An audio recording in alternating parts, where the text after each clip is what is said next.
Buenas noches a todos. Iniciamos este día, lunes 29 de agosto del 2022, la clase de Leyes Procesales de Familia. Dentro de la clase, lo que nos toca ahora hablar es, permítame.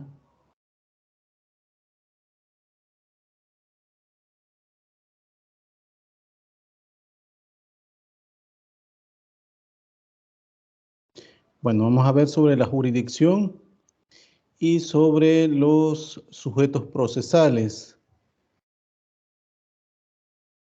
Permítanme.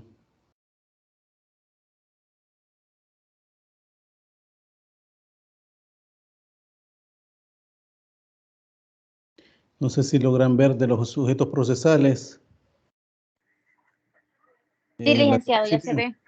Sí, licenciado, ok. se mira. Ok. Bueno.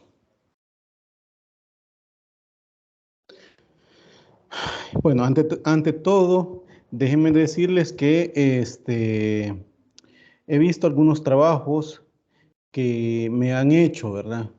Que han cumplido algunos, otros se mantienen con que no me cumple con las indicaciones de los trabajos. Yo les dije que los trabajos hay que establecer primero, ¿verdad? Quiénes son los que trabajan. Eso es importante porque así voy a saber yo quiénes están trabajando sobre las preguntas que se les dejan, ¿verdad? Eso va a ser el laboratorio. Insistirle en eso, por favor, que a los líderes y sublíderes de cada grupo que lo consignen, porque es necesario establecerlo, ¿verdad? Dos, también con respecto a los alumnos que no han hecho el examen o los que van a hacerlo de forma diferida, hay un calendario académico que está en la plataforma Moodle de la UTEC o Aula Virtual UTEC, que es la que también ocupamos, ¿verdad? Decirles a ustedes que sobre esa, tienen hasta el día 4 para por lo menos establecer, ¿verdad? Para la fecha de examen, ¿verdad? Que el examen diferido es en esa fecha, ¿verdad? Eso para que lo tomen en cuenta. Permítanme. Entonces, tienen que ser en las fechas esas para ustedes, ¿verdad?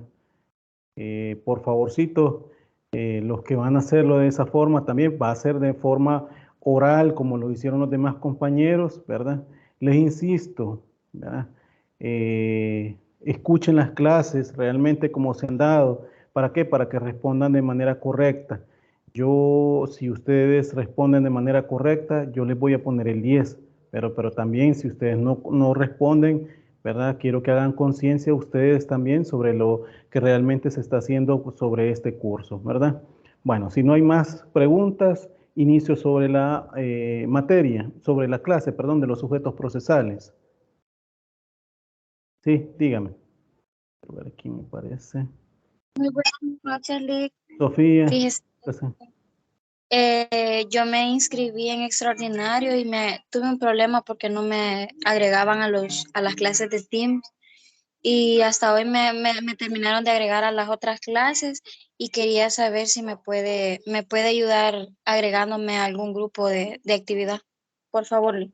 Allí aparecen en la plataforma del aula virtual a dónde se le consignó a usted, porque eso lo puse ahí en los avisos, ¿verdad? Entra en la plataforma y ahí va a ver usted en qué grupo está y coordínese con ese grupo, porque realmente a estas alturas ya hemos pasado sobre una actividad grupal que se ha hecho, ¿verdad? Y el examen diferido, verifique usted cómo lo puede hacer ahí con con las autoridades, ¿verdad? Bueno, si no hay más Gracias. preguntas, continúo sobre los sujetos procesales. ¿Sí? Bueno, debo decirles que en el estudio de los sujetos procesales, entendiéndose a esto, ¿verdad?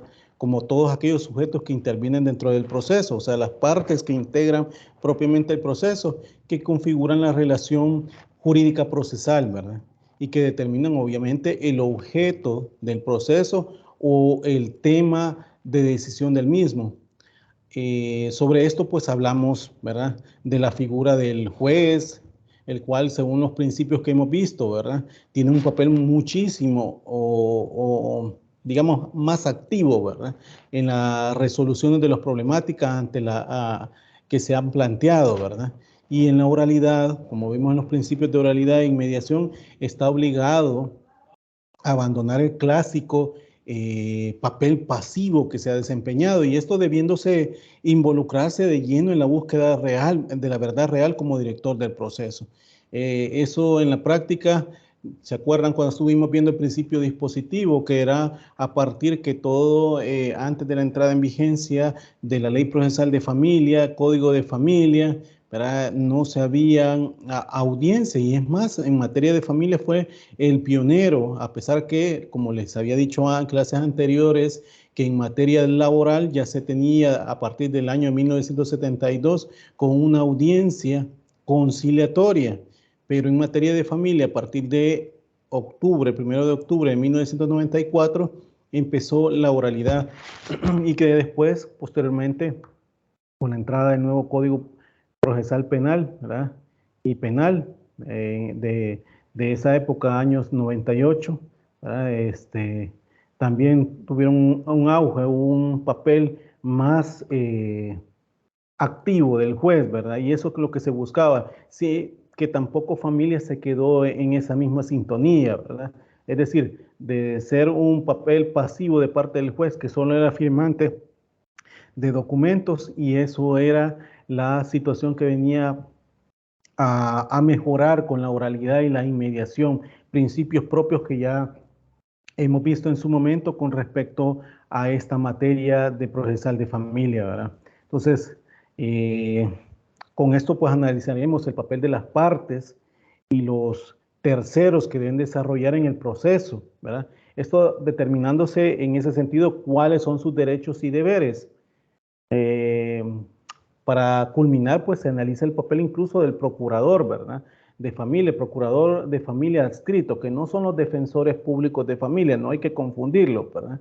Si bien es cierto, representan al Procurador General de la República, pero esta figura del procurador de familia adscrita o adscrito al juzgado acuo o juzgado de primera instancia, o en todo caso juzgado de segunda instancia en cámaras que también tienen adscrito un procurador, ¿verdad?, como es el representante, porque tiene esa figura como representante del señor Procurador General de la República, ¿verdad?, y en el cual, según ley, tiene igualmente un papel activo y determinante, ya que prácticamente es un fiscalizador del proceso que puede incluso pues intervenir en cualquier fase y hacer uso de los derechos que la ley le confiera, ¿verdad?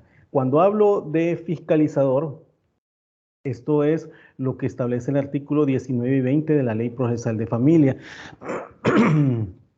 que es un papel meramente activo, ¿verdad?, donde se espera que el sujeto propiamente, en este caso procurador adscrito, verifique la legalidad de todos los actos que se hacen por parte del juez dentro del proceso, ¿verdad?, porque puede ser acá procurador adscrito que representa el señor o señora procurador o procuradora general de la República, está como garante, ¿verdad? ¿Para qué? Para verificar si el proceso va en una línea de potenciar derechos de las partes, pero también el procurador también tiene esa figura de establecerse no solamente como fiscalizador, sino que también como representante de la parte demandada. Eso vamos a ir viendo en el artículo 112 de la Ley Procesal de Familia, que establece, sobre todo para casos cuando estamos hablando que son domicilio ignorado, ¿verdad? Entonces se les da, pues las partes no llegan, ¿verdad?, por obviamente que es domicilio ignorado, siempre y cuando no sea la Procuraduría General de la República quien promueve el proceso, ¿verdad? Entonces será quien represente al demandado, ¿verdad?, porque pueden haber momentos en que la Procuraduría misma promueve el proceso contencioso de familia, pero en esa calidad el procurador no puede estar como juez y parte, perdón, como como dos partes en una misma contienda, es decir, de que los dos estén representando las partes, ¿verdad? Entonces, esa situación es la que se determina, aparte de fiscalizador, también como representante de la parte demandada del procurador. Esto debemos tomar en cuenta también el hecho de que la parte demandada se debe de establecer que como sujeto, como parte procesal, ¿verdad? Que se debe de entablar. Aquí les he puesto una diapositiva a ustedes, parte, pues, cómo se debe entender como parte procesal, a quién debemos de tomarlo como tal, ¿verdad? Aquí, si ustedes se fijan en la diapositiva, les he puesto, pues, la definición de parte procesal, ¿verdad? Y aquí se les he puesto que es quien pide en nombre propio o en nombre de otro la actuación de la voluntad de ley frente a otro, obviamente por medio del proceso, dice acá en la diapositiva, con lo cual, con la que tal concepto se debe mirar solo el interior del proceso y que se habla entonces de parte demandante y parte demandada, ¿verdad? Cuando hablamos de partes procesales, ¿verdad?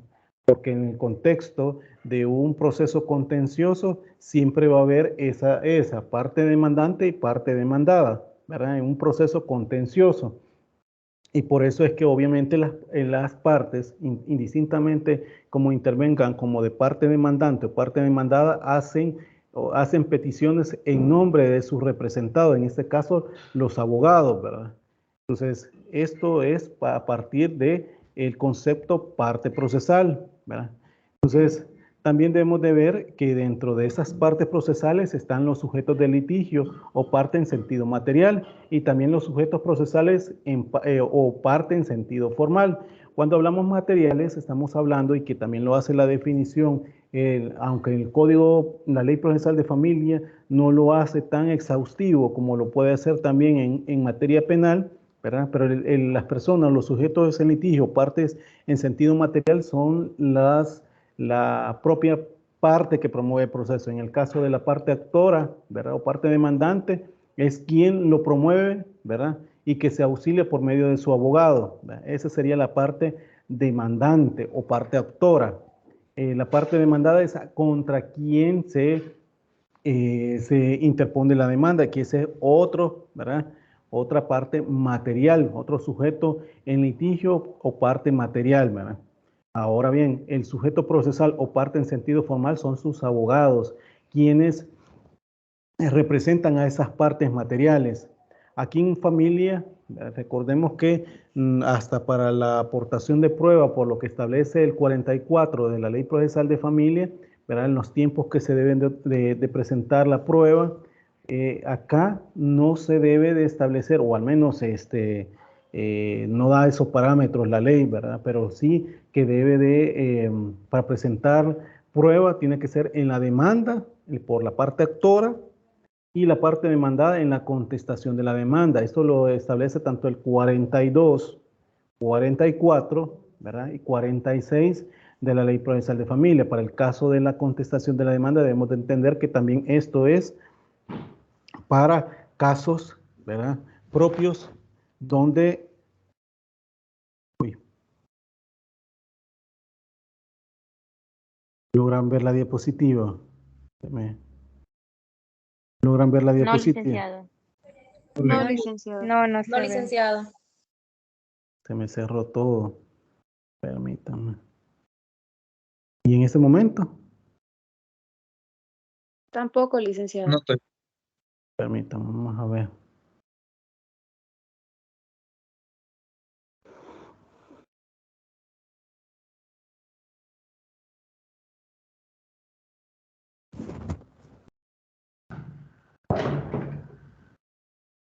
¿Se logra ver en este momento? Sí, licenciado, sí se observa. Sí. Bueno, entonces, como les digo, para el caso de la contestación de la demanda, como les estaba hablando, también tiene un plazo de 15 días, ¿verdad? Para contestar la demanda y obviamente hay que recolectar los medios de prueba. Eso lo establece el 44, bueno, el 97 de los 15 días de la Ley Procesal de Familia y siempre en sintonía con el 44 de la Ley Procesal de Familia, ¿sí? Esto para establecer los tiempos que pueden e incluso pues aportar pruebas las partes que integran el proceso. Sobre este estudio de estos sujetos procesales, debo decir, vamos a tener que saber distinguir quiénes son los sujetos de la relación jurídico-procesal o lo que tenemos que saber para eso, ¿verdad? Y también establecer y expresar con nuestras propias palabras, pues la diferencia fundamental entre partes en sentido material y partes en sentido formal, pero por eso les digo, aunque la ley procesal de familia no establece una distinción propia de lo que debe entenderse por parte material y parte en sentido formal, pero ya les he dicho que para estos casos, ¿verdad? Sería la parte, también, las partes o los sujetos en litigio, ¿verdad? Que podrían ser en sentido material. También en sentido formal, pues los abogados, ¿verdad? Esto debemos de tomar en cuenta. Permítanme que este voladito se me va el cursor. Entonces, sobre eso también debo de decir también que debemos de, pues también de determinar cuál es la función que debe desarrollar el juez como director del proceso. Y aunque también nosotros ya lo evidenciamos cuando estuvimos hablando de los procesos, de los principios, también debe de ser más claro esa situación, esa forma de pirámide que se establece entre las audiencias, es decir, el juez y frente a las partes, ¿verdad? Y eso pues también debemos establecer que se debe comprender y explicar la importancia de ese papel activo que la ley le confiere también al procurador, como se los había dicho, esto amparándose incluso pues en el artículo 19-20 de la Ley Procesal de Familia en consonancia con lo que establece el artículo 194, que es lo primero que debe ser, el 194 romano segundo de la Constitución de la República, cuando le da las atribuciones al señor o señora Procuradora General de la República. ¿Para qué? Para que represente las partes. Esto, la PGR tiene una ley orgánica, se llama Ley Orgánica de la PGR, y esto en sus artículos 28, 38, siempre de la ley orgánica, también da ese papel en consonancia con el artículo 7, ¿verdad? Para que representen y tengan digamos, ese papel activo por parte del procurador de familia como ente fiscalizador, como se los había dicho antes, ¿verdad? Entonces, esto partiendo de los derechos y deberes de las partes y de terceros que pueden haber. Cuando hablamos de partes o sujetos procesales, deben para su definición, debemos de tomar en cuenta que al hablar de los sujetos procesales, la doctrina señala que estos son todas las personas que intervienen en un proceso determinado, ¿verdad? Ya sea como funcionarios judiciales, con función de juzgar, ¿verdad? Partes, sea materiales o formales, terceros o los representantes del Ministerio Público, ¿verdad? En este caso estamos hablando incluso de ¿cómo se llama? El defensor público de familia e incluso el fiscal general de la República. Recordemos que pretensiones propias donde se pueden sustanciar, no solamente que se le puede dar un papel activo para promover, no solamente es el juez. ¿Se acuerda cuando hablamos del artículo 41 de la Ley Procesal de Familia por la oficiosidad del juez para promover proceso? Cuando hablamos de pérdida, suspensión de la autoridad parental, lo que habla el artículo 240, 241 del Código de Familia, cuando hablaba también de la tutela, ya sea dativa, legítima, testamentaria, que se establece el artículo 272 y siguiente del Código de Familia, pues bien, para nulidad de matrimonios también le da la facultad, en este caso, al fiscal general de la República, ¿verdad? Porque son casos que ya trascienden también a aspectos meramente penales. En la práctica solamente se sustancia por medio del señor o señora procurador de la República, que son por medio de sus defensores públicos de familia y que promueven los procesos respectivos, ¿verdad? Ahora bien, autores que hablan sobre esto, ¿verdad? autores que hablan con respecto a este tema de los sujetos procesales. Han habido muchos, como por ejemplo Eduardo Payarés, que menciona que son sujetos del proceso las personas que incluso pues figuran entre la relación procesal y que según ya sabemos pues se constituyen normalmente entre los órganos jurisdiccionales, el actor y la persona demandada, ¿verdad? Y esto pues en consecuencia para ser sujeto de relación procesal, incluso él manifiesta que es necesario gozar de personalidad jurídica. ¿Por qué hablamos de personalidad jurídica? Que son personas que también tienen el ejercicio del goce de sus derechos, ¿verdad? Porque no solamente es por el ser persona que tiene derechos, sino que a partir de su ejercicio, ¿verdad? Que esto a partir de una situación que ya puede tener los 18 años. Desde la entrada en vigencia de la Lepina, que eso sucedió allá en el año 2000, en abril del 2010, y posteriormente en lo procesal en enero del 2011,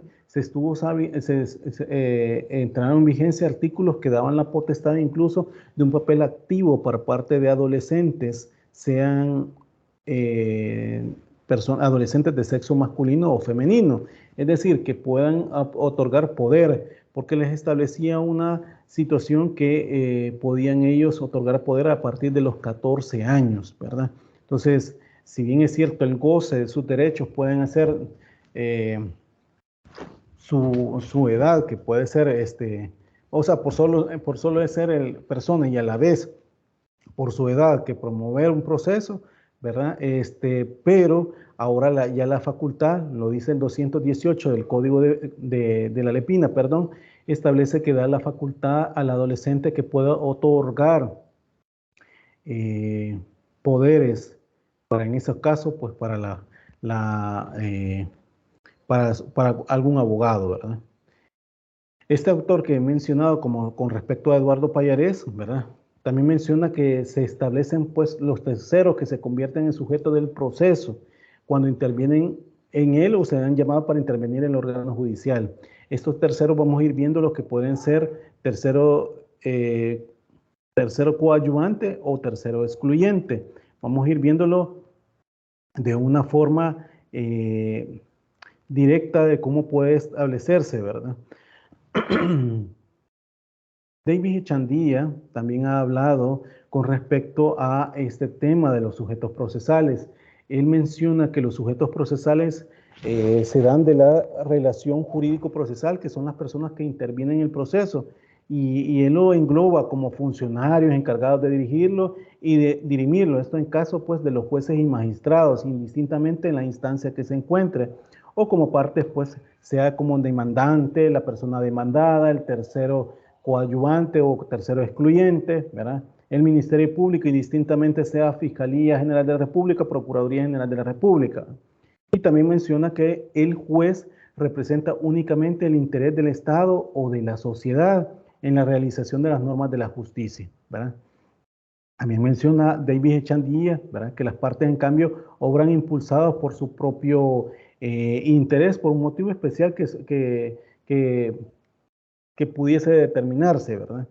Ahora bien, en el caso de nuestra ley procesal de familia, en el título primero, y si ustedes ven en los capítulos del 1 al 3, indica quiénes serán tomados en cuenta como sujetos procesales y cuál es el papel que les toca desempeñar, ¿verdad? A cada uno, cada sujeto procesal, para que ustedes puedan tomar en cuenta. Y comienza incluso a hablar en los artículos del 4 al 9 sobre la figura del juez, ¿verdad? Esa figura del juez, cómo debe de establecerse, ¿verdad? Todo lo que debe reunir un juez o esa figura propiamente tal para que sea nombrado como juez, ¿verdad? Ahí lo dice, de ese artículo 4 al 9, ¿verdad? Luego en los artículos 10 al 18, siempre de la Ley Procesal de Familia, se aborda el papel de las partes en el proceso, ¿verdad? Esto pues vamos a ir viendo más adelante con respecto a incluso a los poderes que se puedan otorgar por las partes interesadas, que lo establecen tanto el artículo 10 y 11 de la Ley Procesal de Familia, que lo pueden hacer incluso primeramente, ¿verdad? Y esto en consonancia con, o en relación con el artículo 69 del Código Procesal Civil y Mercantil, que ya les he dicho que último código es de aplicación supletoria siempre y cuando no haya, ¿cómo se llama? Hay algún vacío por parte de la Ley Procesal de Familia, que hay muchos, ¿verdad? Pero que nos tengamos que irnos a referirnos a esta materia, ¿verdad? Porque como la materia de procesal civil es materia tronco, ¿verdad? Donde nos tenemos que relacionar para ¿qué? Para dilucidar algunos aspectos que hay así como vacíos o aspectos vagos por parte de la Ley Procesal de Familia, en este caso, ¿verdad? Y también, pues, para determinar que los artículos 19 y 21 de la Ley Procesal de Familia, que ya antes también les mencionaba, con el papel que la ley le asigna al procurador o procuradora de familia adscrito o adscrita al tribunal, ¿verdad? O al juzgado donde se encuentra, sea de primera instancia o de segunda instancia, como un representante del Procurador General de la República. Señor o señora procuradora, porque es indistintamente que es quien sea el representante. Hoy tenemos a un señor Procurador General de la República, quien culminó su periodo fue la licenciada Geraldine, que lo terminó pues en abril de este año, ¿verdad? Entonces, antes era una señora procuradora, entonces indistintamente a quién representa el papel, ¿verdad? Entonces, por eso es que debemos de ver también que la manera específica de cada una de las funciones que pueden establecerse, ¿verdad? Que la ley le atribuye a los sujetos procesales y esto pues comenzando con el juez, como el principal sujeto de la relación jurídico-procesal, ¿verdad? Que pueden haber, ¿verdad? Incluso pues con temas relacionando directamente con esa relación jurídica, ¿verdad? Con esa tema de la jurisdicción y la competencia que puede haber, y así como el tema de las medidas cautelares, que también da una competencia propia, ¿verdad? En el caso del juez, ¿verdad? Y eso pues de alguna manera pues se establecen por parte de esas atribuciones que establece al juez, ¿verdad? Vamos a ir viendo también esas atribuciones propias que se le dan al juez. Quiero ver si se las he puesto acá. Para atribución, ¿verdad? Aquí está, que los sujetos procesales, porque ustedes si ven en la diapositiva, la atribución, del sujeto procesal como juez, vean la diapositiva, la logran ver, ¿verdad? Sí, Ok. Sí, licenciado. Sí, Ok, ustedes ven como sujeto procesal, el juez tiene atribuciones, lo establece el artículo 6 de la Ley Procesal de Familia, también tiene deberes, y esto lo establece el artículo 7, siempre de la Ley Procesal de Familia, y la indelegabilidad del artículo 8, que cuando hablo de indelegabilidad es que el juez no se puede amparar a partir de situaciones que le pueda generar, ¿verdad?, a él una imposibilidad de realizar un acto procesal propio de él, ¿verdad? Como por ejemplo que la audiencia sea por parte del juez, ¿verdad?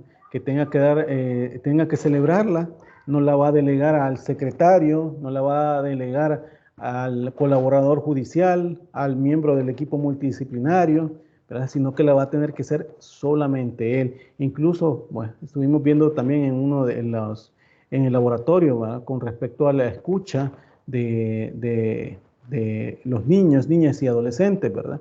Aspecto que también tiene que ser por parte del juez por el principio de inmediación. También vemos las partes donde obviamente su obligación es la procuración obligatoria, el otorgamiento de poder, ¿verdad? Y la pluralidad de partes que pueden haber. Esto lo establecen los artículos 10, 11, 15 y 16, como miran en la diapositiva, que establece obviamente la obligación de las partes de otorgar un poder. ¿Por qué? Porque la obligación no es la obligación de que las partes comparezcan por medio de apoderado, no es potestativo, como puede ser, como vamos a ver en su momento, con la ley contra la violencia intrafamiliar, que ahí sí lo establece de manera potestativo. En el caso de que nosotros estamos en comento, pues obviamente la ley procesal de familia es obligatoria. Esto, como les digo, en consonancia con el artículo 69 del Código Procesal Civil y Mercantil, ¿verdad? Indistintamente cuando la pluralidad también de las partes que puedan haber, porque recordemos que pueden haber una pluralidad de partes, ¿verdad? Demandantes y una pluralidad de partes demandadas. Cuando hablamos pluralidad de partes demandantes, podemos decir como, por ejemplo, aspectos como alimentos. Imaginémonos que sean 5 hijos que están pidiendo alimentos a su padre. Ustedes ven una pluralidad de partes, ¿verdad? En este caso, de la parte actora que está pidiendo alimentos para con su padre. Pero imaginémonos también si de esa relación estos 5 hijos están pidiendo no solamente a su padre, sino que también a su madre, ¿verdad? Estamos viendo que también la parte demandada puede haber una pluralidad, en este caso, 2 personas que se pueden establecer. Pero también pueden haber situaciones siempre en alimentos, ¿verdad? No digo que sea el único ejemplo, hay muchos, lo estoy poniendo para que ustedes logren comprender, porque en alimentos incluso podemos ver que si alguno de los padres faltare, pues incluso también a partir de lo que establece esa prelación del artículo 48 del Código de Familia, ¿para qué? Para establecer una parte demandada, quienes pueden ser demandados pues para exigencia de una cuota alimenticia, y ahí caben los abuelos, los hermanos, ¿sí? Ahí en esa situación, ¿verdad? Entonces, pueden abrirse eso, sí, permítame.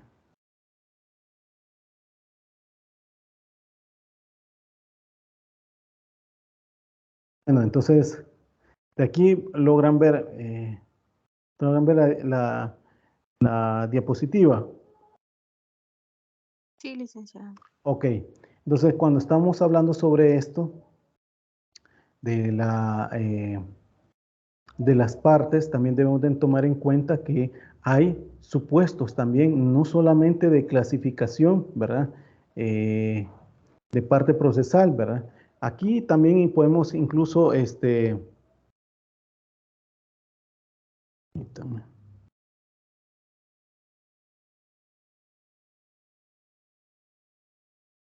permítame, quiero ver esto.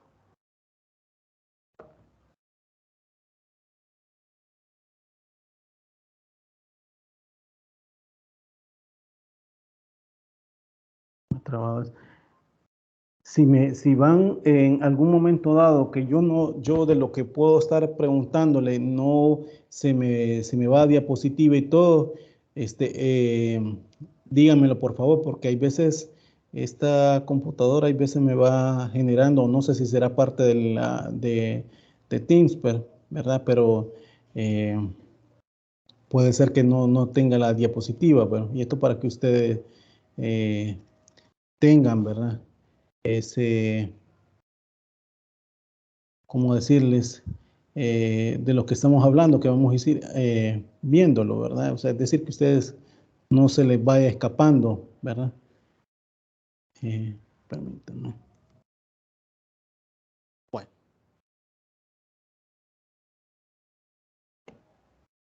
Hasta este momento ya no hay alguna pregunta de lo que hemos hablado.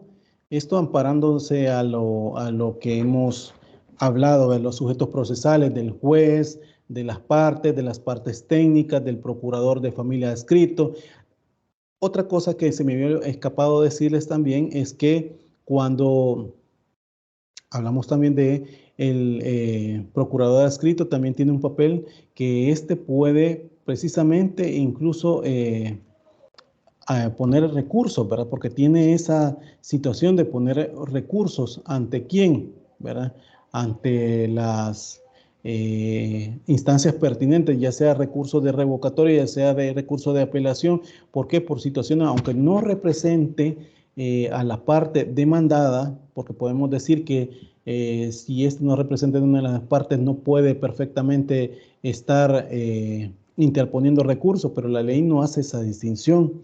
Eso para que ustedes también tomen en cuenta que en estos casos también la ley establece ese papel tan determinante del procurador, ¿verdad?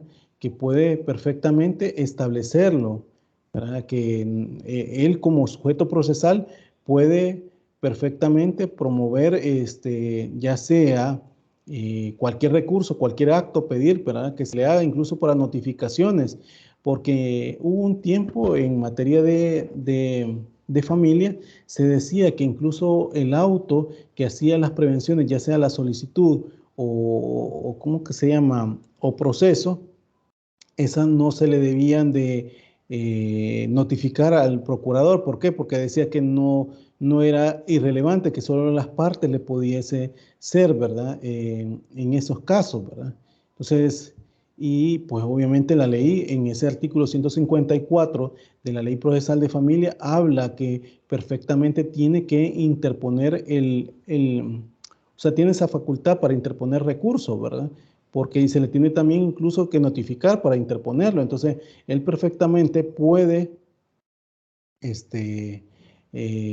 pedir una notificación de, aunque sea el examen previo, ¿verdad? Entonces, o en este caso, pues, el auto de prevenciones. ¿Por qué razón? Porque también puede interponer recursos. ¿Se logra entender la idea?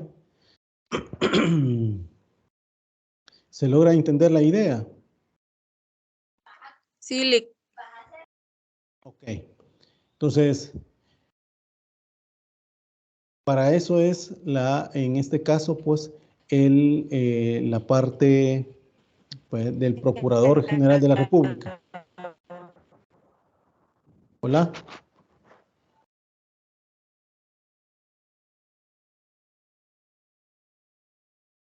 ¿Alguien habilitó o quería hablar o se le habilitó el micrófono? Que no veo aquí quién. ¿Alguien quiere preguntar? Si tienen por qué preguntar y el micrófono no les sirve, también háganlo por medio del chat, que eso también yo estoy leyéndolo, ¿verdad? Para que puedan preguntar.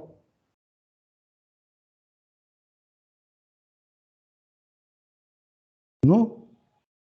Lick, Sí. fíjese que a mí me quedó una duda de la clase pasada, Ajá, dígame. pero viene el caso de que en un ejemplo en el cual el procurador haga el papel de defensor y el papel o sea, que usted dijo que no podía tomar los dos papeles, ¿va? De defensa y de acusación también, ¿verdad? No, es que para que me comprenda, perdón que lo interrumpa, pero para que me comprenda y no haya una confusión.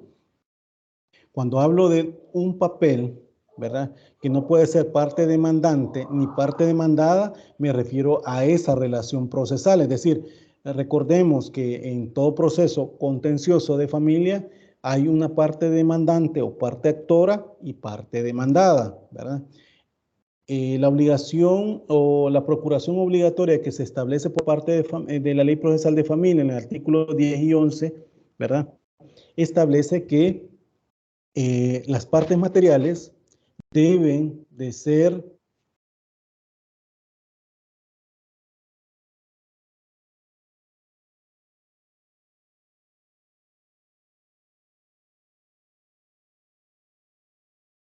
Perdón, Lick, no le escucho nada,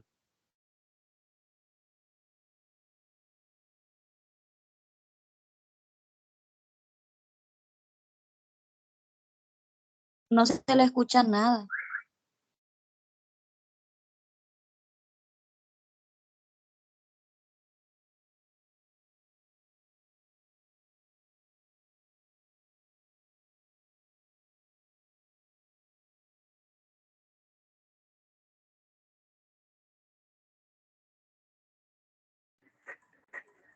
Hola, licenciado, buenas noches, no se le escucha.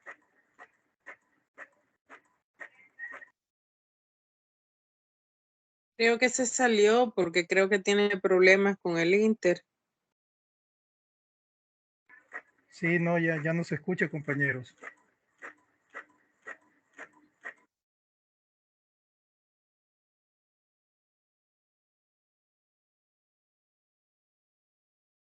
Hay que esperar, seguramente va a volver a ingresar.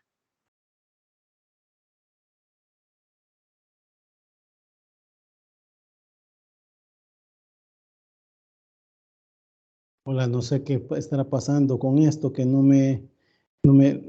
sé si me escuchan. Sí, Lick, Sí, ahora sí. Me sacó, me Ahora sacó, sí, me Sí, sacó, licenciado, le escuchamos. permítame. No sé qué es lo que está pasando con esto. Bueno, cuando estaba hablando de la relación es de la parte de, o sea, que el procurador no podía estar como parte actora ni como parte demandada, ¿verdad? En esa relación procesal de familia, es sobre eso que no puede, ¿verdad? Porque generalmente la Procuraduría promueve el proceso. Imaginémonos que promueve un proceso, sea de alimentos, sea de divorcio, sea de pérdida de la autoridad parental, etcétera. Cualquier pretensión que promueva la Procuraduría, obviamente en representación de la parte material, sea el padre, sea la madre, sea el hijo, ¿sí? El demandado no puede venir, ¿verdad?, a contestar la demanda por medio de la Procuraduría también, que lo represente a él como parte demandada, ¿me explico? Entonces, cuando estaba hablando que la Procuraduría no puede ser, ¿verdad?, parte demandante y parte demandada, es esa. ¿Por qué? Porque la ley habla de un delito que se llama patrocinio infiel, ¿verdad? Eso en penales se penaliza, valga la redundancia, ¿verdad? En materia penal es delito, ¿verdad? Entonces, por ende, un procurador, en este caso la Procuraduría General de la República, no puede representar a los dos demandados, ¿verdad? Perdón, a la parte demandante y la parte demandada. Tiene que representar a cualquiera de los dos, ¿verdad? Pero aquí entra el papel que no es el procurador que va a representar a la parte demandada, procurador de familia adscrito que estaba hablando, sino que aquí le da la facultad al juez, ¿verdad? Esto lo ven ustedes en el artículo 112 de la Ley Procesal de Familia, que le da la facultad que el mismo juez, pueda de oficio nombrarle un abogado. Claro, también pueden hacer abogados que dan asistencia judicial gratuita. Esto ante las universidades acreditadas en todo el país que dan esa asistencia. ¿Se logra comprender la idea del por Sí, qué no puede, no claro. puede ser? Pero la idea de, perdón, me decía. Sí, le digo que ahora sí ya me quedó claro, porque el detalle estaba que, o sea, yo había quedado así como la incógnita, porque entonces tendría que pagar un defensor particular de ellos, ¿verdad? Pero ya así con la aclaración que me acaba de dar ahorita, sí ya me quedó claro que lo puede representar otro, aunque él no, si, yo decía, si no tiene la capacidad como para un abogado particular, ¿cómo hacía si no lo representaba el procurador las dos partes, ¿verdad? Pero ya me quedó claro con la explicación que me acaba de dar ahorita, gracias. Sí, pero el punto está acá que en puridad estamos hablando que hay personas que pueden pagar los honorarios de un abogado, ¿verdad? Y por ende es quien la representa en el proceso. Eso estamos hablando que es lo que el deber ser va. Claro, en la práctica hay situaciones que imposibilitan de que una persona pueda pagar los honorarios de un abogado en el libre ejercicio y obviamente necesariamente necesita que lo represente un abogado que está ante las universidades acreditadas en todo el país que dan asistencia judicial gratuita, ¿verdad? O en todo caso un abogado litigante que quiera asistirlo sin ganar sus honorarios en ese sentido, ¿verdad? Entonces, ahí, pero sí la ley le prohíbe esa situación que no pueden estar representando a ambas partes, ¿verdad? Esa es como que lo que no, la ley establece que no debe, en este caso, pues las partes ser representadas por una misma institución, en este caso Procuraduría, ¿verdad? Que estamos hablando, Procuraduría General de la República, ¿verdad? Entonces, ese es el fin que podemos hablar con respecto a la prohibición que establece la ley para estos casos, ¿verdad? Si no hay más preguntas sobre este tema, recordemos que esto de los sujetos procesales debemos tener en cuenta quiénes son, ¿verdad? Los sujetos procesales, porque esto también va a ser propio para que nosotros podamos comprender incluso cuando ya estemos viendo ¿cómo que se llama? Los recursos o los medios de impugnación, que también quién puede, quién tiene legitimación, ¿para qué? Tanto para representar a la parte, pues, y también para poder interponer los mismos medios de impugnación, ¿verdad? Eso tomarlo en cuenta. Recordemos también que tercero sea coadyuvante o tercero excluyente, también ellos como terceros, ¿verdad? Dentro de una relación jurídico-procesal, pueden comparecer, ¿verdad? Y ya sea adherirse a una de las pretensiones de la parte demandante o parte demandada, o en todo caso ser su interés muy alejado a lo que pueda ser la parte demandante o la parte demandada. Por ejemplo, el tercero coadyuvante es aquel, y creo que aquí en la diapositiva se los he puesto, ¿verdad? El tercero coadyuvante es aquel...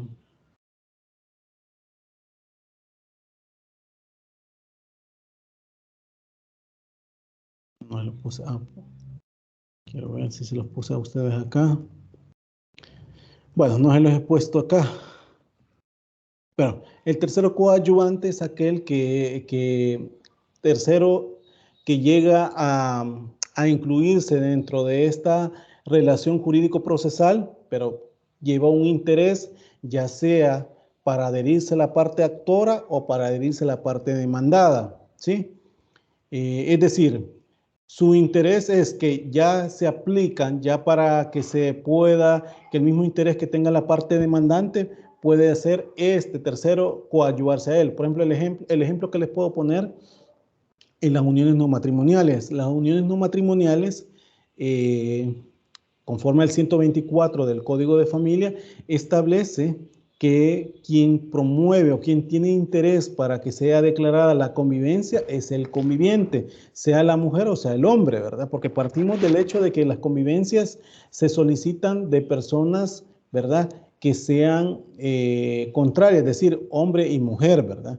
Porque así lo establece el 118, pero indistintamente esa situación, ¿verdad?, el conviviente, el único interés que tiene, y por eso promueve el proceso, ya sea por ruptura o en todo caso, ya sea por muerte de uno de los convivientes, que judicialmente sea declarada esa unión no matrimonial, esa convivencia que se establecieron, que obviamente dan los parámetros el 118 del Código de Familia, que hayan vivido un año o más, ¿verdad?, en convivencia, que sea singular, que sea continua, etcétera, que establece ese artículo 118. Es el único interés que tiene por establecida el conviviente, ¿verdad?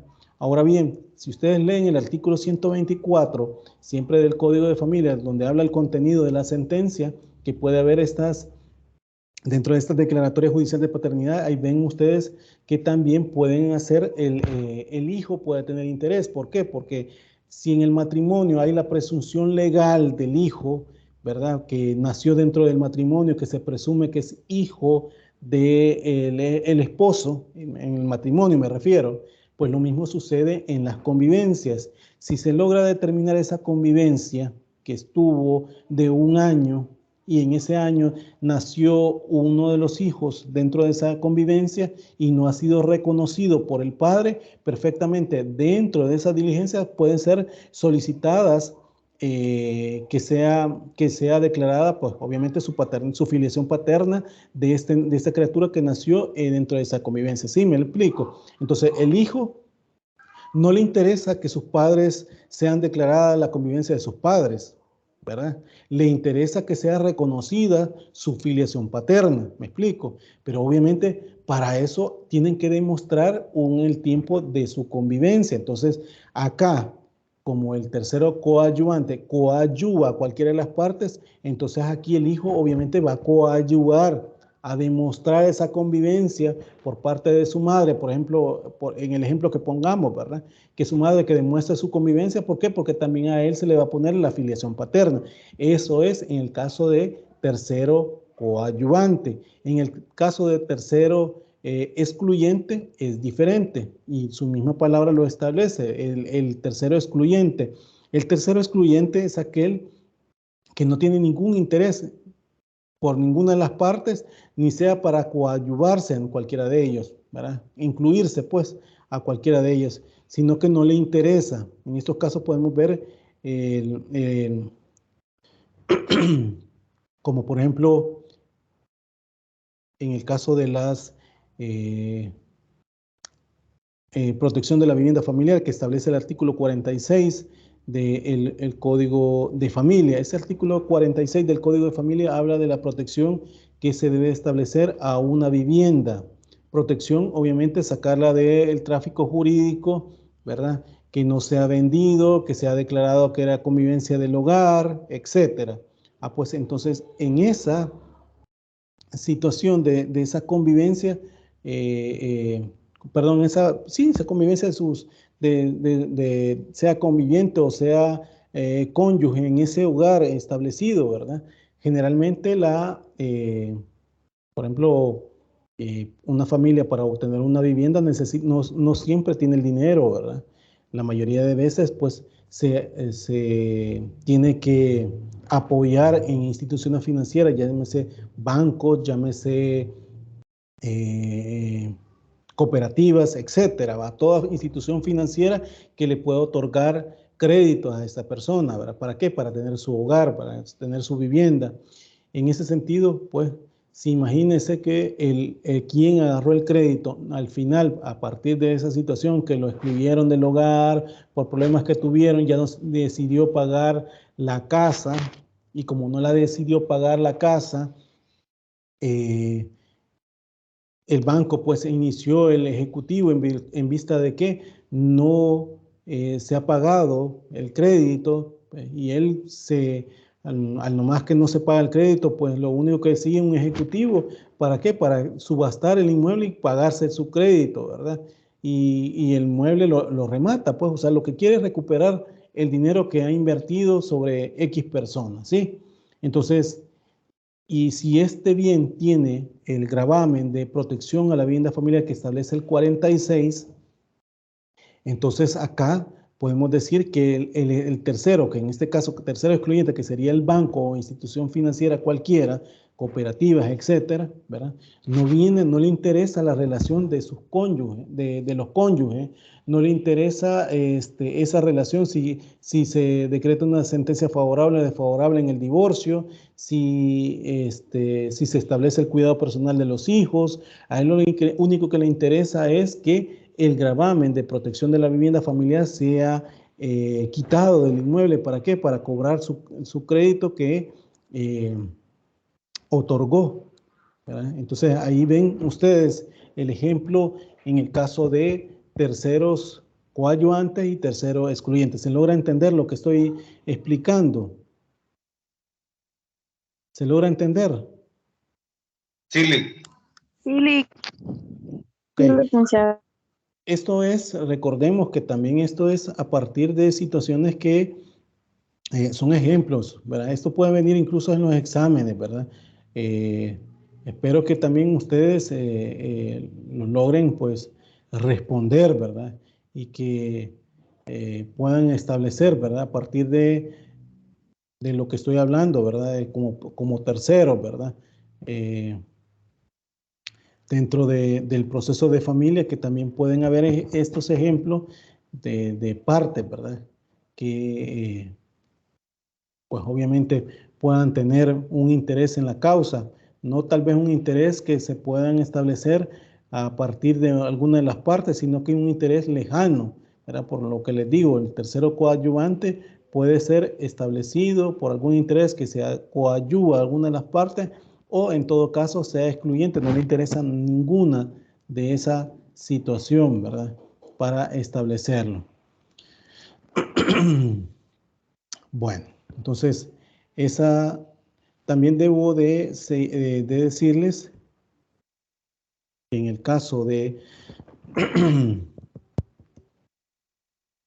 caso de los sujetos procesales, se establece también una jurisdicción propia que establece por parte del juez, parte de esa misma situación, ¿verdad? Que se establece, ¿verdad? Debo de decir que la jurisdicción, ¿verdad? Por la palabra propia, como se debe establecer también, ¿verdad? Da un significado que es el de accionar el derecho y no de establecerlo.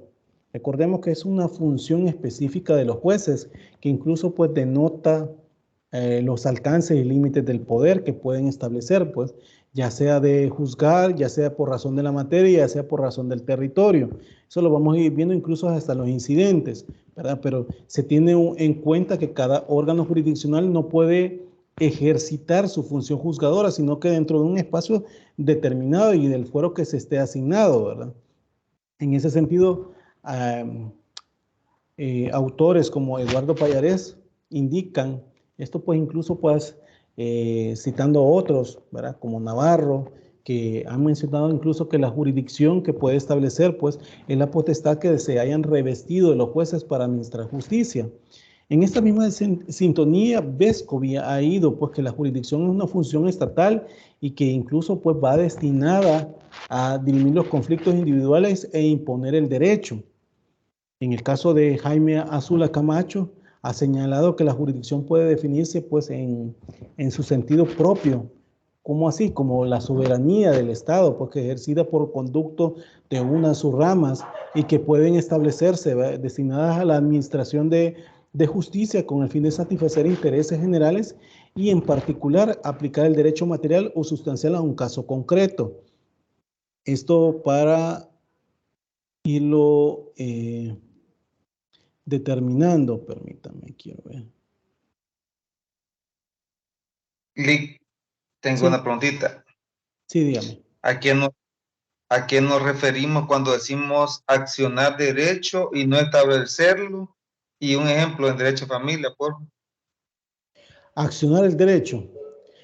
Yo tengo la acción de promover un proceso legalmente, yo como persona, sea porque tengo la facultad de promover una pretensión de alimentos frente a mi padre, ¿sí? Tengo también, le puedo accionar porque también puedo pedir el divorcio, ya sea a mi cónyuge, ¿verdad? ¿Por qué? Porque se establece una situación de esa índole que mi cónyuge yo ya no quiero porque hay una causal que me imposibilita, ya sea por medio de proceso contencioso, que sea por separación de los cónyuges o sea por vida intolerable, que es lo que establece el artículo 106, esos son sus ordinales segundo y tercero. O incluso también puedo accionar, ¿verdad?, esa acción. Esto, la acción que hablemos es también para promover pretensiones, ¿verdad? Y también puedo hacer para el divorcio, siempre en el ejemplo de divorcio por mutuo consentimiento, puedo hacerlo por medio de mi cónyuge de manera conjunta, ¿verdad? Por la autonomía de la voluntad y presentar a nombrar un abogado en común. A eso me refiero cuando estamos hablando de accionar, ¿verdad?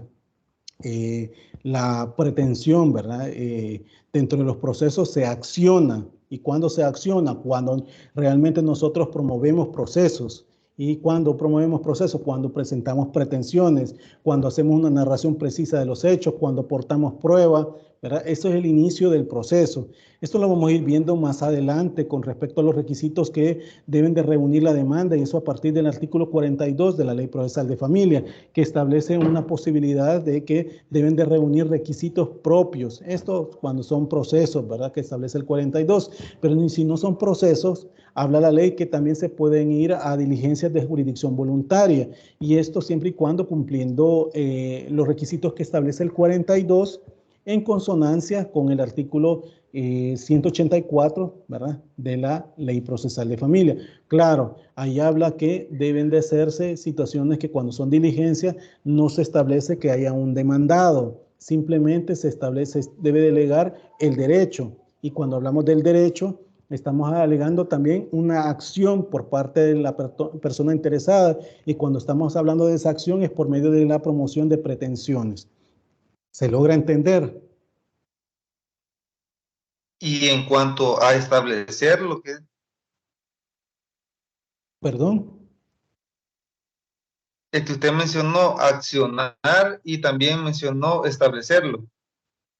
Sí, lo que pasa es que cuando estamos hablando de establecerlo ya es probarlo, ¿verdad? Obviamente, cuando estoy hablando yo de promover una acción, es iniciándola por medio de demanda o iniciándola por medio de solicitud, si es diligencia de jurisdicción voluntaria.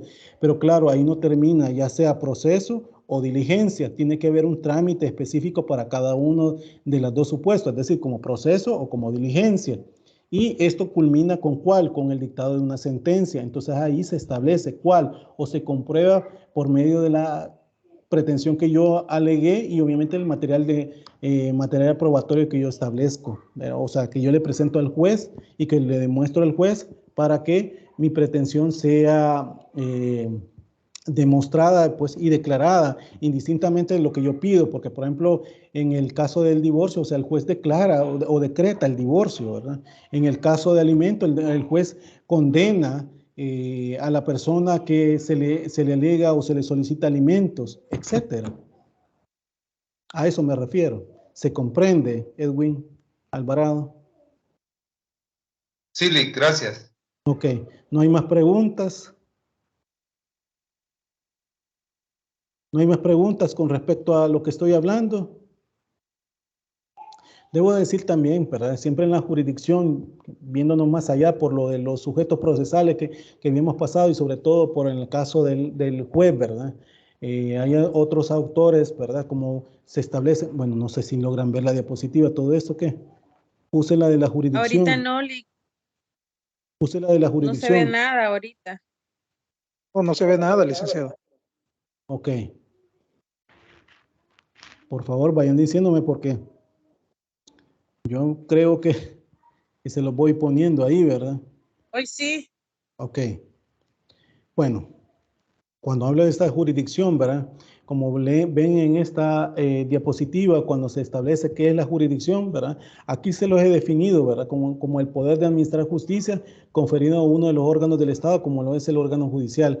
Recordemos también que los órganos del Estado son tres, ¿verdad? Órgano ejecutivo, órgano legislativo y órgano judicial. En este caso, pues, es el órgano judicial quien tiene la Corte Suprema de Justicia por medio de sus dependencia, o sea, sus juzgados, ¿verdad? Y unidades que se establecen, sala constitucional, civil, penal, etcétera, ¿verdad? Cámaras, juzgados, etcétera. En ese sentido estoy hablando con respecto a esta de la jurisdicción. Permítame.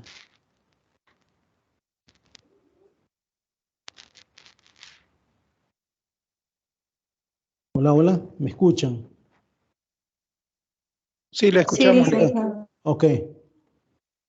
Bueno, en ese sentido, como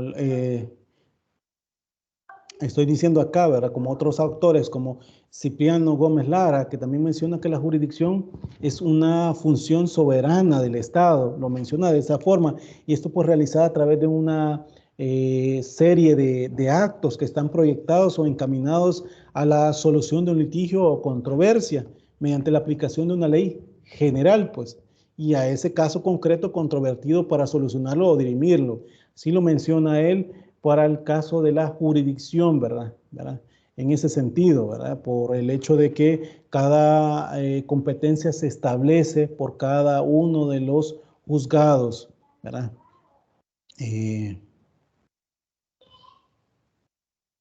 Aquí en la diapositiva van a ir viendo ustedes que esa dependencia propia que le establece la Constitución, el artículo 172, que se acuerda que también lo hablamos en su momento en los principios, lo establece, ¿verdad? Principio de independencia judicial, principio de autoridad, principio de responsabilidad, pero también da una posibilidad aquí, esa distribución que se establece por parte de las cámaras, ¿verdad? Que aquí actualmente las cámaras de familia son 3 a nivel nacional.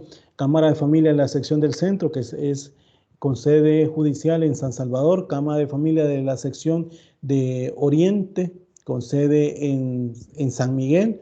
Y Cámara de familia de la sección de Occidente, con sede en Santa Ana. Pero dentro de estas 3 cámaras de familia, también se ha incluido una cámara que es la que nació con la jurisdicción o competencia en materia de lepina, ¿verdad? Es Cámara Especializada de Niñez y Adolescencia, que establece también que tiene propiamente un conocimiento mixto de los juzgados de familia, ¿verdad? Para establecerlo, porque actualmente no solamente está los juzgados de familia, no solamente está las cámaras que los conoces, y también en este caso pues la cámara Lepina conoce de manera mixta no solamente niñez y adolescencia, sino que también de familia, ¿verdad? En ese sentido estricto, la jurisdicción es el poder de administrar justicia, como se los he puesto, ¿verdad?, en el concepto, y esto conferido a uno de los órganos del Estado, como lo es el órgano judicial, ¿verdad? El poder que se manifiesta según hemos visto de Vescovi, ¿verdad?, que tanto a través de un proceso de conocimiento como medio para administrar justicia, ¿verdad?, o declarar el derecho, como a través de un poder de coacción necesario para ejecutar lo juzgado. Esto obviamente ¿verdad?, porque va a haber una persona que va a dirigir, en este caso el juez, y que va a declararlo, va a determinarlo. Y así lo determina el artículo 172 de la Constitución, que es el que estoy mencionándole a ustedes y que lo vimos en los principios, ¿verdad?, propios de esta materia. Que la Corte Suprema, incluso si ustedes ven en la lectura de ese mismo artículo, menciona que la Corte Suprema de Justicia, incluso las cámaras de segunda instancia y los tribunales que establezcan la ley secundaria, pues integran el órgano judicial. Así lo dice de esa forma el artículo, pues que incluso pues menciona que corresponde exclusivamente al órgano de potestad, ¿verdad?, de juzgar y hacer ejecutar los juzgados en materia constitucional, civil, penal, mercantil, laboral, agraria, familia, ¿verdad?, así como otras que determina incluso la ley, ¿verdad? Los magistrados y jueces en lo referente al ejercicio de la función jurisdiccional son independientes, y están sometidos exclusivamente a la Constitución y a las leyes secundarias que puedan establecer, ¿verdad?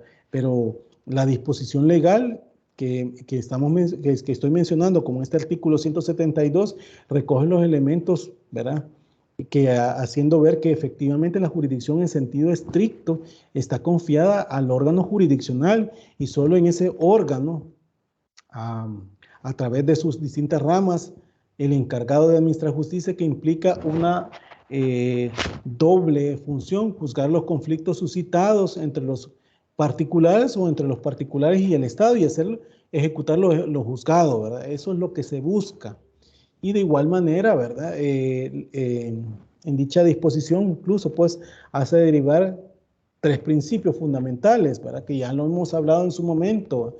El principio de independencia judicial, que hace referencia a la no interferencia, ¿verdad?, de los órganos del Estado, ¿verdad?, en la administración de justicia, que no puede interferir, que no puede venir otro a incidir, ¿verdad?, para una decisión, y cualquier otra circunstancia que puede impedir que el que se verifique la imparcialidad que debe privar en esa tarea, ¿verdad?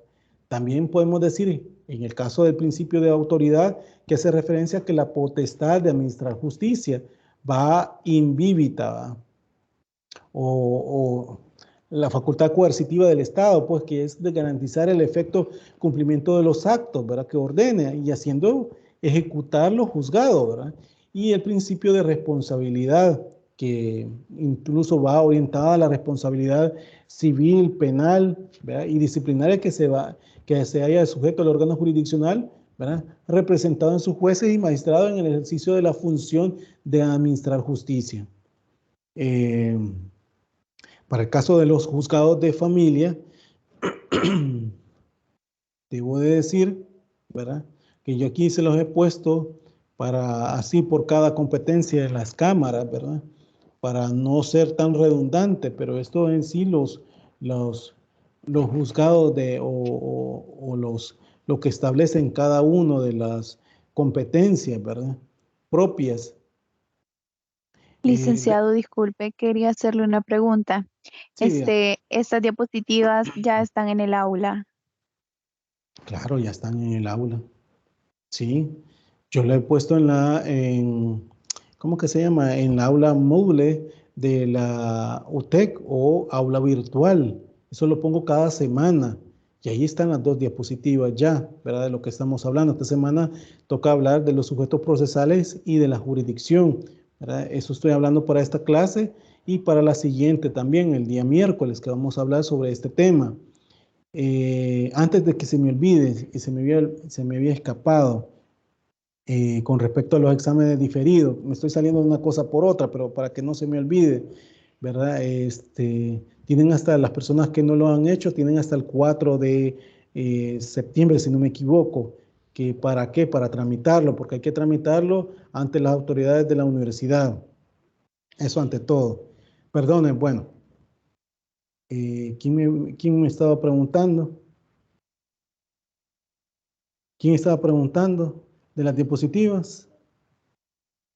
Yo, licenciado, pero gracias, ya la voy a revisar.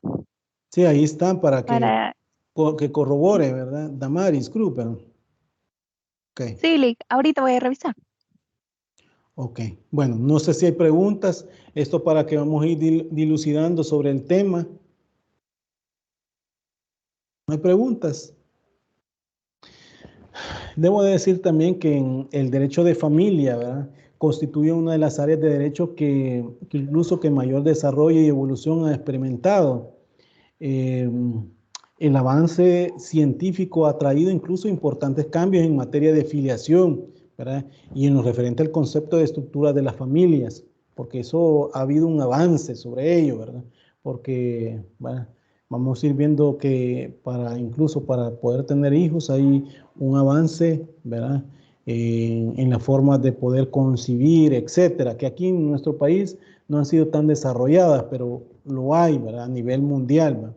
Asimismo, han habido importantes cambios en lo referente al derecho a la identidad, al régimen jurídico aplicable para los niños, niñas y adolescentes, ¿verdad?, a los derechos de las personas adultos mayores, a personas con discapacidad, ¿verdad?, que la ley de manera peyorativa lo habla como personas como incapaces, pero en realidad son personas hablándolo de manera, con un lenguaje inclusivo, ¿verdad? Son personas con discapacidad y en general, pues, en cuanto a la dinámica relacional, ¿verdad?, de la familia, ¿verdad? Y esto ha favorecido la idea incluso, pues, de legislar un mecanismo procesal propio, ¿verdad? Esto específico para la tutela de esa dinámica relacional, ¿verdad?, y estructural de la familia y los derechos de las personas que lo integran. De ahí, pues, ha sido necesaria la revisión de la ubicación incluso, pues, del derecho procesal civil de los trámites referidos a la tutela de las relaciones familiares, ¿verdad? Pues ese derecho procesal civil es preponderantemente de corte patrimonial, ¿verdad?, donde las personas involucradas, por regla general, pueden incluso disponer de sus derechos, ¿verdad? Recordemos que venimos de una situación, de una sociedad materialista, de una sociedad incluso machista, donde aspectos propios de peticiones de las partes, ¿verdad?, incluso hasta tomadas de manera patrimonial, ¿verdad? Por eso hablo de esa preponderancia de corte patrimonial, ¿verdad? En esto, pues, se han inscrito, pues, incluso razones de índole cuantitativa como cualitativa para sostener incluso, pues, necesidades, ¿verdad?, de la creación de juzgados especializados para la atención de la problemática familiar, sea porque familia, recordemos que es un juzgado especializado, también los de Lepina. Hoy con la nueva creación de la ley Crecer Juntos, ¿verdad?, esto ha hecho incluso también separar competencias propias de la materia de familia y que sean dilucidadas en materia de lo que ahora nosotros llamamos como Lepina, ¿verdad?, juzgados de Lepina, juzgados especializados de niñez y adolescencia, que con la nueva ley de Crecer Juntos hacen competencias y criten competencias propias a los juzgados de familia, que se delegan o se trasladan a el juzgado de familia a estos juzgados de Crecer Juntos, y los de familia, pues, que solamente quedan supeditados siempre y cuando sean pretensiones que sean conexas a las principales, como por ejemplo el divorcio, ¿verdad?, que obviamente una vez decretado el divorcio, el juez tiene que resolver sobre las pretensiones conexas. ¿Cuáles son esas pretensiones conexas? Cuidado personal, representación legal, régimen de visita y cuota alimenticia, que también debe de establecerlo, ¿verdad? Y que obviamente esa situación también generó, ¿verdad?, que incluso, pues, que en asuntos de familia, que constituye una parte significativa de la carga laboral de los juzgados, ¿verdad?, y que obviamente requiere tanto de más estructura organizativa para su atención. ¿Para qué? Para cubrir esa necesidad de las personas que solicitan, en este caso, pues, la tutela jurisdiccional, ¿verdad?, en estos tribunales de familia. Ahora, pues, como les repito, con una nueva ley que ha creado juzgados nuevos, ¿verdad? Entonces, ahora bien, hay que hacer hincapié en las necesidades de la especialización de las personas que constituyen esa estructura organizada judicial destinada a conocer el derecho de familia. Esto pues comenzando con el juez o jueza y pasando por las necesidades o la necesaria presencia de la interdisciplina dentro del personal operativo. O sea, estamos hablando de todo, del secretario, colaborador, ¿verdad? Equipo multidisciplinario que dada por su evidente carácter personal y humano de los conflictos familiares que pueden en ese caso ayudar sobre todo al justiciable en sus peticiones. Dentro incluso pues, de los principios que deben orientar la organización judicial es destinada al conocimiento de los asuntos vinculados a la problemática familiar y que tienen que considerarse incluso, pues, por ejemplo, en la jurisdicción que debe diseñarse para el conocimiento de todos los problemas de familia. O sea, esa jurisdicción o ese juzgado que va a conocer sobre un problema familiar, ¿verdad? 2, que debe contarse con un juez o jueza especializado a través de formación y práctica. Y 3, también que debe contarse con personal experto en comportamiento humano que permita un abordaje integral de la problemática familiar, ¿verdad? Desde el diagnóstico hasta la sugerencia de implementación, incluso de alternativas de abordaje y tratamiento de las personas que integran la dinámica familiar.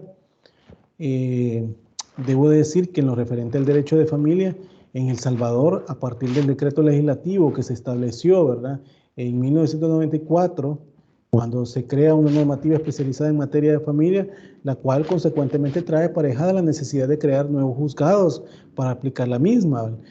Incluso pues la estructura judicial que se crea para el conocimiento de la problemática familiar incluso cumple básicamente con los principios que hemos hecho alusión antes, ¿verdad? Es decir, los juzgados de familia conocen en general, ¿verdad?, de toda la problemática familiar y en un principio se apostó porque los jueces y jueces de familia se seleccionaran, ¿verdad?, de todo un proceso de formación especializada que ahondara precisamente en los temas del derecho de familia y eso que han sido sustentados en la doctrina, la jurisprudencia y la legislación comparada. Eso para tener un profesional del derecho, en este caso un juez, legalmente capacitado, ¿ve? Y hay que decir que esa idea solo se pudo concretar al inicio de los juzgados de familia y que prácticamente se ha perdido en el día a día o ahora, ¿va? Porque han habido situaciones que en general pues esa capacitación no se ha dado para el ingreso de nuevos funcionarios, ¿verdad? Actualmente no existe un plan de formación inicial para las personas que pretenden ser jueces o juezas de familia y solo hay un plan de capacitación continua que se desarrolla una vez la persona ha sido nombrada como tal. Aunque con esta ley de crecer juntos, como les dije, ¿verdad? Actualmente ha habido una convocatoria. ¿Para qué? Para integrar esas nuevas jurisdicciones, ¿verdad? Esas nuevas jueces que van a entrar y que obviamente los han puesto a participar en concursos. Han habido en el caso de La Lepina, los jueces que entraron en esa jurisdicción, así fue una capacitación. En el caso de ¿cómo que se llama? Los juzgados LEIV o los juzgados para una vida libre de violencia, también fue esa capacitación, pero por ser especializados, ¿va? Pero en la práctica sí que constante sea, no, a eso me refiero. Y esa organización judicial primigenia, ¿va? Diseña que cada uno de los departamentos del país, ¿verdad? Habría incluso, pues, o así se fue diseñada por medio del Código de Familia, de la Ley Procesal de Familia, ¿verdad? Un juzgado de familia, ¿verdad? Porque así fue diseñada primigeniamente, que eran 4 juzgados de familia en San Salvador, 2 en Santa Ana, 2 en San Miguel, ¿verdad? Y se hacía un total de, incluso en aquella época, ¿verdad? Que estoy hablando del 94, de 19 juzgados de familia a nivel nacional y 3 cámaras de familia, y una para la zona occidental y una para la zona oriental, ¿va? Y para obviamente la zona central y para central del país que se establecía en aquella época. Sin embargo, esa estructura incluso fue modificada aumentando el número de juzgados de familia. Y en el caso de San Salvador, Santa Tecla y Soyapango se convirtieron en juzgados pluripersonales. Cuando hablamos de juzgados pluripersonales, estamos hablando que no solamente el juzgado tiene un solo juez, sino que tiene 2 jueces en cada sede judicial. Así fue como los 4 juzgados de familia de San Salvador, ¿verdad? Tienen cada uno 2 jueces. Aparentemente, estamos hablando que son 8 jueces en San Salvador, ¿verdad? 2 en Santa Tecla y 2 en Soyapango.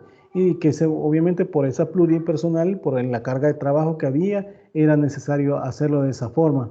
Con ello ahora son incluso pues 32 juzgados de familia, que prácticamente para el departamento de San Salvador, incluidos son los 12 de los juzgados, ¿verdad? Pues en cada uno de los ya existentes se incorporó un nuevo juez o jueza al convertirlos en pluripersonales, ¿verdad? Y esa modificación incluso fue posible gracias a los decretos que se estableció en el año 2012, ¿verdad? Y en el año, 2012, en 2000 incluso, ¿verdad? Que se establecieron para determinarlos como pluripersonales. Eso a partir, ¿verdad?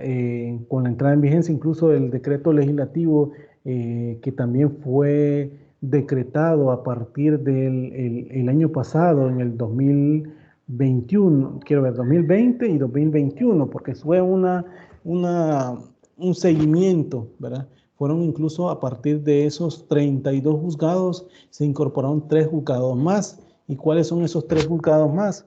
En los juzgados de Aguachapán, en la sede del departamento de Aguachapán, en Usulután y en La Unión. Ahí fueron incluidos 3 jueces más, o sea, cada departamento que he mencionado tenía solo un juez de familia. Hoy en la práctica tiene 2 jueces de familia, o sea, hay 2 sedes judiciales, juzgado primero y segundo de Aguachapán, juzgado primero y segundo de Usulután, juzgado primero y segundo de La Unión, ¿verdad? Y así fue estableciéndose, ¿verdad? Para que cada juzgado, ¿verdad? Tuviera o tiene su distribución, ¿verdad? Entonces, así como lo ven ustedes acá, ¿verdad? Por ejemplo, San Salvador incluso, ¿verdad? A partir del 96 se incorporó sedes como por ejemplo Apopa, San Marcos, Soyapango, pero esto Apopa y San Marcos son unipersonales, es decir, solo tienen un juez cada uno, pero Soyapango tiene 2, ¿verdad? 2 jueces, ¿verdad? Entonces, por la necesidad que pudiesen haber, ¿verdad? Pero en el caso por ejemplo, también fueron una reforma que se le hizo allá por el año 2005 también de las competencias, porque se mencionaba que en el caso de la Cámara de Familia, en la sección del centro, tenía que tener competencias para juzgados para centrales, es decir, de San Vicente, ¿verdad? De La Paz, pero esas fueron cambiadas, ¿verdad? Por a raíz de la misma carga de trabajo que se hubo, fueron distribuidas a Cámaras de Familia de Oriente, Cámara de Familia de Occidente y posteriormente a Cámara de Niñez y Adolescencia, que ahora Cámara de Familia de la sección del centro solo mira los 4 juzgados de familia que son cada uno pluripersonales, ¿sí? Entonces, esa es como que digamos, ¿verdad? Lo que se fue formando con lo que se fue estableciendo cada uno, ¿verdad? Entonces, no sé si hasta este momento hay una pregunta con respecto a esto que he hablado. ¿Se logra entender de lo que hemos hablado esta noche? Sí. ¿Perdón? Sí, se logra comprender, le digo. Muchas gracias. Por lo demás que estamos Licenciado, hablando. yo tengo una pregunta. Con Sí. esto de la nueva ley de crecer juntos, ¿han habido cambios bastante drásticos dentro de esta o prácticamente solo ha sido el nombre que ha cambiado con respecto a la Lepina? Como les estuve explicando en la clase, ¿verdad?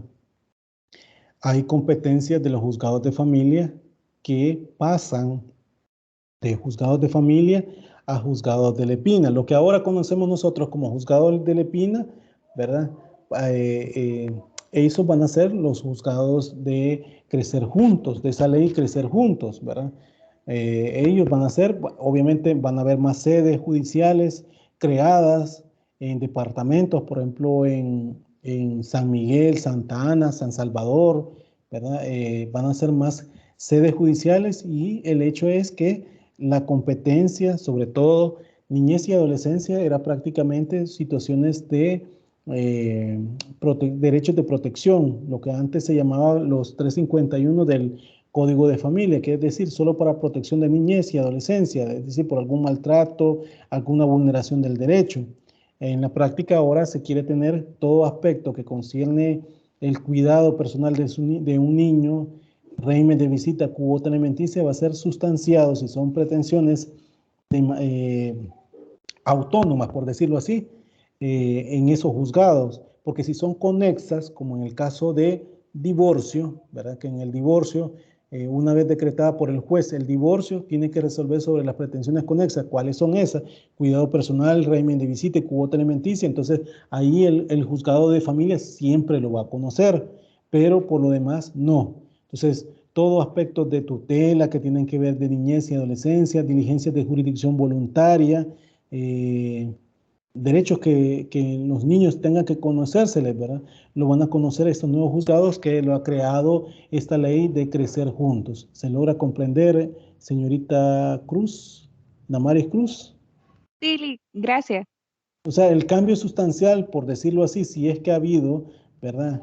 Es que la competencia se trató de llevar, ¿verdad?, a un juzgado más especializado que los de familia, ¿verdad? Porque niñez y adolescencia se entiende que son mucho más especializados que los propios juzgados de familia, es decir, para dilucidar temas propios de niñez y adolescencia. Entonces, partiendo de ese supuesto, es que realmente se les ha puesto que sean tramitadas este tipo de diligencias en sede judicial, pero lo que van a llamarse ahora de los juzgados de esta ley de Crecer Juntos. Bueno, los demás, ¿hay consulta para los demás? No, entendido, licenciado, quedó claro. Tenemos unos cuantos minutos para con eso.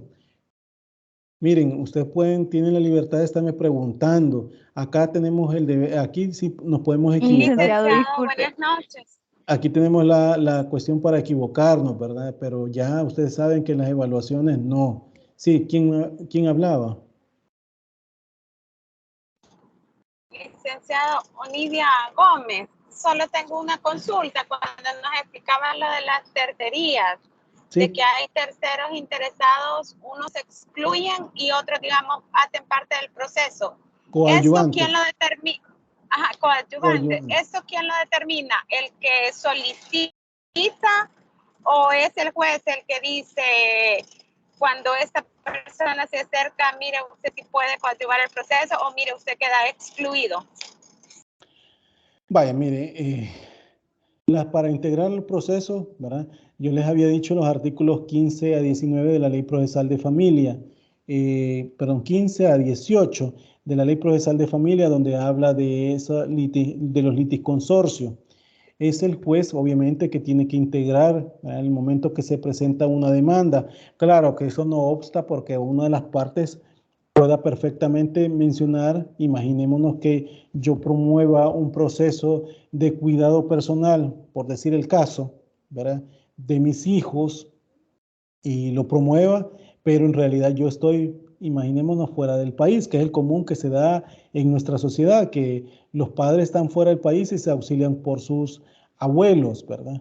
Entonces, ahí, obviamente, el juez tiene que valorar si integrar, ya sea como tercero coadyuvante o tercero excluyente, ¿verdad? En el caso que les di yo del caso de la protección a la vivienda familiar, ¿verdad?, que generalmente se da en la fase de la ejecución de la sentencia, también, o en la misma pretensión de protección de la vivienda familiar, el juez puede perfectamente darle esa intervención judicial a la parte que integra y obviamente va a establecer a partir de los de los intereses que tengan en estas partes, ¿sí? Entonces, para responderle su pregunta, señorita Onidia Gómez, Onidia Gómez me refiero a que aquí el juez tiene la obligación, pero no opta para que las partes puedan hacerlo también de su forma y así pedírselo al juez.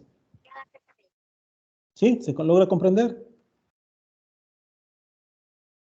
Señorita Gómez.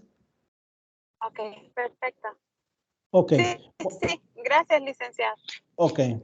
Bueno, pues si no hay más preguntas, pues nos quedamos hasta acá. Continuamos el siguiente miércoles, siempre Sí, gracias, licenciado. Con este tema de los sujetos procesales y la jurisdicción para culminarlo, ¿verdad? Este miércoles trataré de terminarlos. Por favor, ¿verdad? Estemos pendientes de lo que hemos hablado esta noche. Bueno, que tengan una feliz noche todos, si no hay preguntas, y nos vemos la próxima. Feliz noche, licenciado. Feliz noche, licenciado. Bueno, buenas noches. Buenas noches. Buenas noches. Feliz noche. Gracias, Lick. Feliz noche. Feliz noche. Gracias, Lick. Feliz noche. Feliz noche. Buenas noches, Lick. Gracias. Buenas noches.